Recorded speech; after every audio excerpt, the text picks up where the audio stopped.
আসসালামু আলাইকুম। শিরোনামে আমন্ত্রণ জানাচ্ছি আমি কানিজ ফাতেমা লোপা।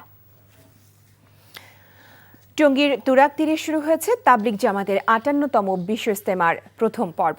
বাদ ফজর পাকিস্তানের মাওলানা জিয়াউল হকের আমবয়ানের মধ্য দিয়ে শুরু হয় দিনের আনুষ্ঠানিকতা। খিত্তায় খিত্তায় চলছে তালিম ও তাশকিল।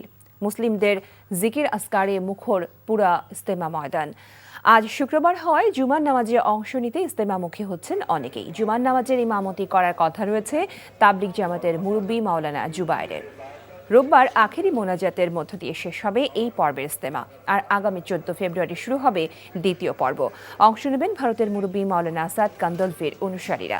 তবে সম্প্রতি দুই গ্রুপের সংঘর্ষের কারণে এবার কঠোর নিরাপত্তা ব্যবস্থা নেওয়া হয়েছে। বিশ্ব ইজতেমার প্রথম পর্বের সর্বশেষ খবর জানতে আমরা সরাসরি যাচ্ছি টঙ্গীর তুরাগ তীরে। সেখান থেকে যুক্ত হচ্ছেন আমাদের স্টাফ করেসপন্ডেন্ট নাসির আহমেদ। নাসির, বিশ্ব ইজতেমার আজকের কার্যক্রম এবং ইজতেমা মাঠের সার্বিক পরিস্থিতি নিয়ে কি তথ্য আপনার হাতে আছে এই মুহূর্তে?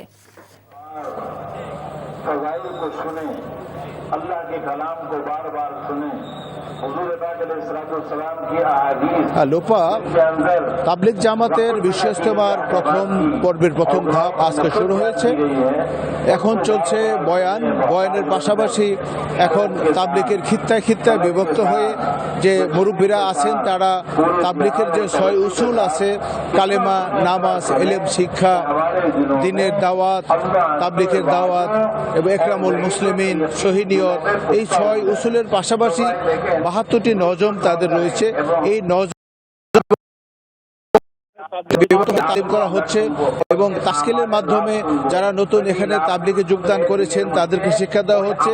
বিশেষ করে এখন যে সেশন চলতেছে এর মধ্যে ছাত্র, শিক্ষক এবং সমাজের বিশিষ্ট ব্যক্তিদের উদ্দেশ্যে যে দাওয়াতি বয়ান হচ্ছে এবং সেই বয়ানের পাশাপাশি তাদেরকে দিনের কার্যক্রমে কিভাবে অংশ নেবেন, মানুষের কিভাবে কাছে যাবেন, উপকার করবেন এবং আল্লাহকে রাজি খুশি করার জন্য সমাজে কিভাবে তাদের কার্যক্রম পরিচালনা করবেন, এইসব বিষয়গুলো এখানে তাবলিগের এখন এই যে দিনের দাওয়াতের উপলক্ষে যে বয়ান হচ্ছে এখানে শিক্ষা দেওয়া হচ্ছে বা আলোচনা করা হচ্ছে।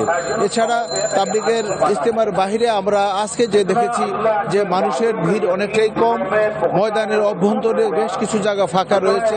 এখানে মুসল্লিরা আজকে অনেকটা আয়েশ করেই তারা তাবলিগের কার্যক্রম তারা চালিয়ে যেতে পারছেন এবং এই মুসল্লিদের নিরাপত্তার জন্য কঠোর ব্যবস্থা নেওয়া হয়েছে এবং পাঁচ স্তরের যে নিরাপত্তা ব্যবস্থা, দেহ তল্লাশি, খিত্তায় খিত্তায় গোয়েন্দা নজরদারি অনেকটাই বাড়িয়ে দেওয়া হয়েছে এবং আজকে যে জুমার জামাত হবে এই জুমার জামাতে দেশের বিভিন্ন স্থান থেকে, বিশেষ করে গাজীপুর এবং গাজীপুরের আশেপাশের জেলা থেকেও বিপুল সংখ্যক মুসল্লি নামাজে অংশ নেবেন। এই নামাজের জন্যও বিশেষভাবে নিরাপত্তা জোরদার করা হয়েছে বলে আমাদেরকে জানিয়েছেন মেট্রোপলিটন পুলিশ কমিশনার। এই ছিল এখানকার অবস্থা। লোপা, টঙ্গী থেকে জানছিলাম বিশ্ব ইজতেমার প্রথম পর্বের খবর। স্বতন্ত্র বিশ্ববিদ্যালয় সহ ৭ দফা দাবিতে অনশন কর্মসূচি অব্যাহত রেখেছে তিতুমির কলেজের শিক্ষার্থীরা। কলেজের সামনের সড়কে অবস্থান করছে। রাত ৯টার দিকে ঘটনাস্থলে যান শিক্ষা মন্ত্রণালয়ের যুগ্ম সচিব মোহাম্মদ নুরুজ্জামানের নেতৃত্বে সরকারের একটি প্রতিনিধি দল। শিক্ষার্থীদের সঙ্গে প্রায় সোয়া ১ ঘণ্টা কথা বলেন সরকারের প্রতিনিধি দলের প্রধান। তারপরও শিক্ষার্থীরা কর্মসূচি স্থগিতে রাজি হননি। এতে যান চলাচল বন্ধ হয়ে যাওয়ায় চরম দুর্ভোগে পড়েছে সাধারণ মানুষ। তিতুমির কলেজকে স্বতন্ত্র বিশ্ববিদ্যালয় ঘোষণার দাবিতে দীর্ঘদিন ধরেই আন্দোলন করে আসছে কলেজটির শিক্ষার্থীরা। সেই ধারাবাহিকতায় বুধবার বিকেল ৫টা থেকে শিক্ষার্থীরা আমরণ অনশন পালন করছে। অনশনের ২০ ঘণ্টা পার হলেও দাবিতে কর্তৃপক্ষ কর্ণপাত না করায় বিক্ষুব্ধ হয়ে ওঠেন তারা। পরে নিজ ক্যাম্পাস থেকে বেরিয়ে গুলশান মহাখালী সড়কে অবস্থান করে সড়ক আটকে রাখে তিতুমির কলেজের শিক্ষার্থীরা।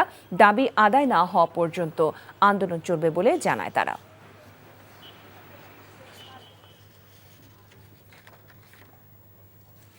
তিতুমির কলেজের শিক্ষার্থীদের আন্দোলন কর্মসূচি সম্পর্কে জানতে সরাসরি যুক্ত হচ্ছেন আমাদের স্টাফ করেসপন্ডেন্ট জুনায়েদ আল হাবাব। আমরা তার সাথে কথা বলছি। জুনায়েদ, আন্দোলনের সর্বশেষ কর্মসূচি নিয়ে কি তথ্য আছে আপনার কাছে এবং শিক্ষার্থীরা এ নিয়ে কি বলছেন?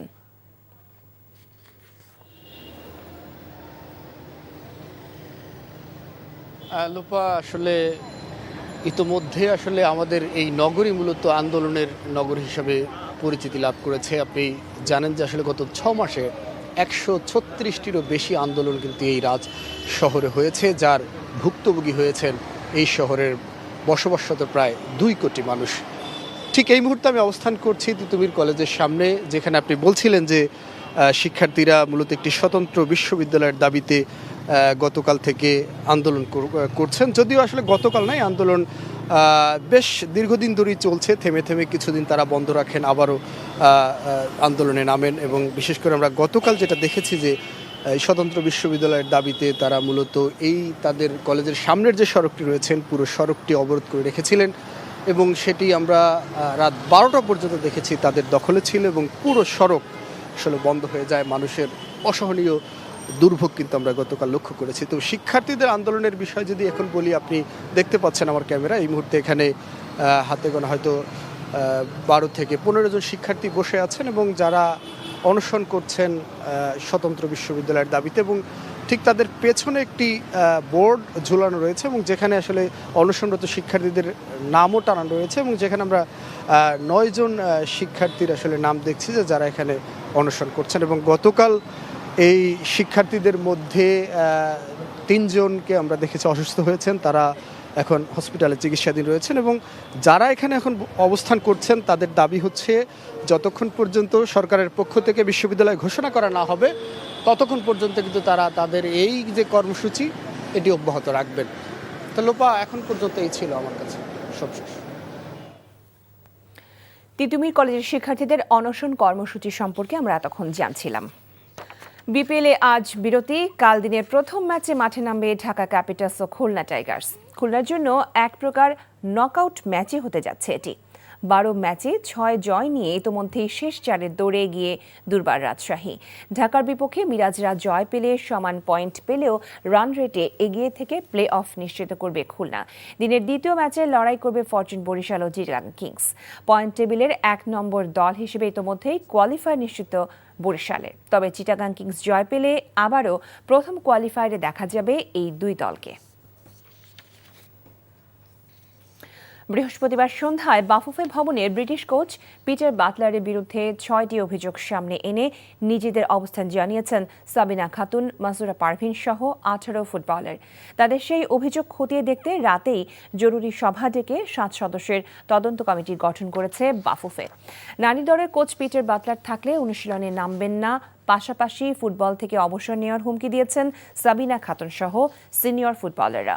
বৃহস্পতিবার রাতেই জরুরি সভা ডেকে 7 সদস্যের কমিটি গঠন করেছেন সভাপতি তাবিথ আওয়াল, যেখানে প্রধান করা হয়েছে ফেডারেশনের সিনিয়র সহ সভাপতি ইমরুল আহসানকে। তার সঙ্গে আছেন ফেডারেশনের সহ সভাপতি ফাহাদ করিম, সদস্য শাখাওয়াত হোসেন শাহিন। আগামী বৃহস্পতিবারের মধ্যে এই কমিটি তাদের যাচাই বাছাইয়ের প্রতিবেদন জানাবে। শিরোনাম এটুকুই। এই খবরের ভিডিও সহ আপডেট জানতে ভিজিট করুন এনটিভি অনলাইন www.ntvbd.com। এছাড়াও এনটিভির জনপ্রিয় সব অনুষ্ঠান ও খবরের আপডেট জানতে ভিজিট করুন আমাদের ইউটিউব ও ভেরিফাইড ফেসবুক পেজ। 12টায় মধ্যাহ্নের খবর দেখার আমন্ত্রণ রইল। সবাইকে ধন্যবাদ।